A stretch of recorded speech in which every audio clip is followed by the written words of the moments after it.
بسم اللہ الرحمن الرحیم۔ مرقات کا پہلا باب ہے فی التعریفات، سبق نمبر 2 میں خوش آمدید۔ آج کے سبق کے اندر ہم دلالت کی 2 قسمیں پڑھیں گے۔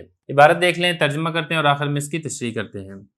فصل فی الدلالۃ، الدلالۃ لغۃً هو الارشاد ای راہ نمودن، وفی الاصطلاح کون الشیء بحیث یلزم من العلم به العلم بشیء آخر۔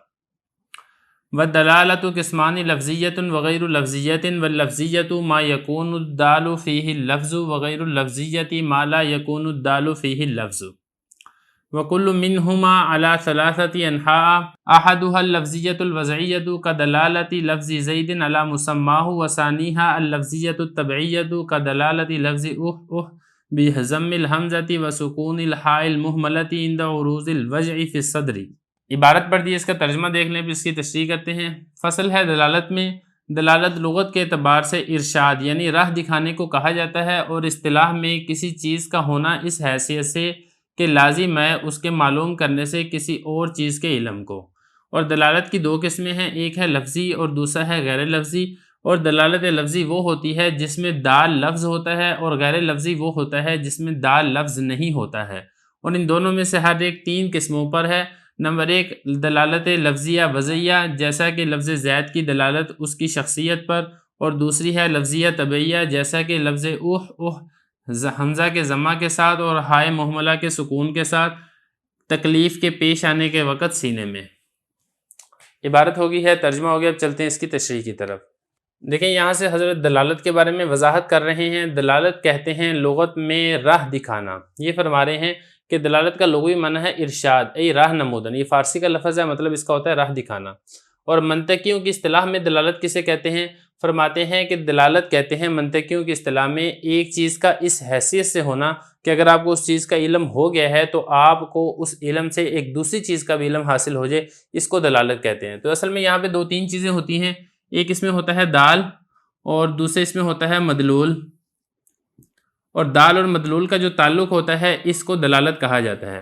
مثال کے طور پر آپ نے دھوپ کو دیکھا تو دھوپ سے آپ کو سورج کا علم ہو گیا کہ سورج نکلا ہوا ہے، تو دھوپ یہ دلالت کر رہا ہے سورج کے نکلنے کے اوپر۔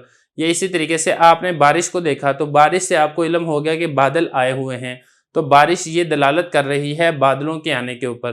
تو دیکھیں، یہ پہلی چیز جس سے علم ہوا ہے دوسری چیز کا، اس کو کہتے ہیں دال، اور دوسری وہ چیز جس کا علم ہوا ہے پہلی چیز کی مدد سے، اس کو کہا جاتا ہے مدلول۔ تو یہ فرما رہے ہیں کہ ایک چیز کا اس حیثیت سے ہونا کہ آپ کو اس چیز کے علم سے یعنی دال کے علم سے ایک دوسری چیز کا علم بھی حاصل ہو، دوسری چیز یعنی مدلول کا علم بھی حاصل ہو، تو اسی کو دلالت کہا جاتا ہے۔ پھر آگے فرمایا کہ دلالت کی 2 قسمیں ہیں، ایک ہے دلالت لفظیہ، دوسری ہے دلالت غیر لفظیہ۔ یہ فرمایا وَالدَّلَالَةُ قِسْمَانِ لَفْظِيَّةٌ وَغَيْرُ لَفْظِيَّةٍ۔ اب آپ اس کے بعد بتائیں گے کہ دلالت لفظیہ کسے کہتے ہیں یا دلالت غیر لفظیہ کسے کہتے ہیں۔ دیکھیں، فرمایا کہ دلالت لفظیہ وہ ہے جس میں دال یعنی پہلی وہ چیز جس سے دوسرے کا علم ہو رہا ہے وہ لفظ ہونا چاہیے۔ لفظ کا کیا مطلب؟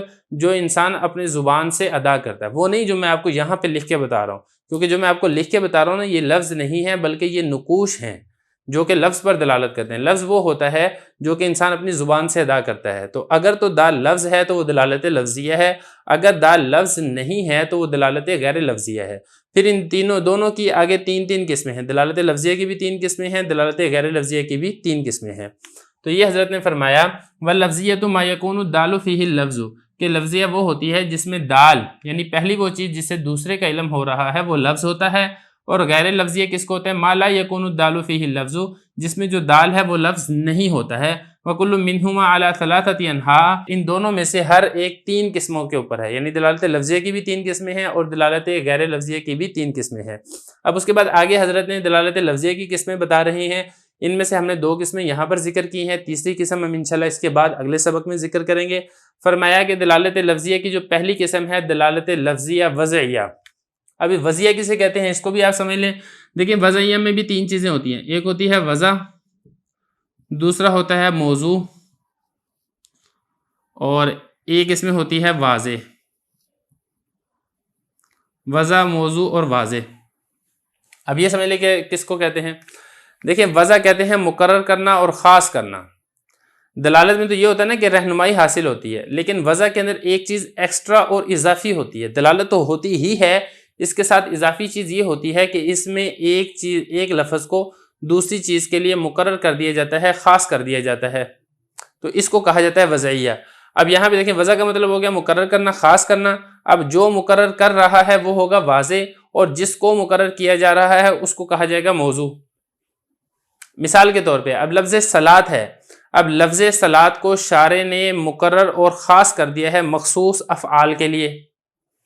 اب یہ دیکھیں لفظ صلاۃ یہ اس کو خاص کیا گیا ہے مخصوص حرکات کے لیے، تو جو مخصوص حرکات و افعال ہیں وہ تو ہیں موضوع، اور جس نے مقرر کیا ہے یعنی شارع ہے واضح، اور جس کام کے لیے مقرر کیا اس مقرر کرنے کو وضع کہا جاتا ہے.